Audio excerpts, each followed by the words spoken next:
9-sinfda o'qiyotgani uchun ikkita muhim tavsiyam. Agar siz harbiy akademik litseylarga topshirayotgan bo'lsangiz, sizlarga ikkita muhim maslahatim bor.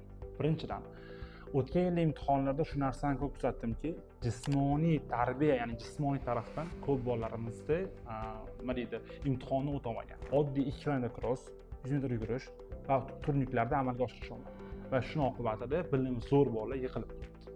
Shuning uchun sizlarga birinchi muhim tavsiyam, jismoniy tarafingizni zo'r chiqaring. Shu mana shu narsalar, sanab o'tgan narsalarni maksimal darajada olib chiqing. Ikkinchisi, asosiy blok imtihonlari.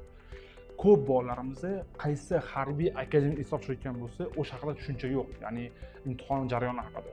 Mana o'tgan videolarimizda DXK Temuriylar maktabi yoki Yosh chegarachi akademik litsey yoki Milliy gvardiya ma'lumotlarini berib o'tdim.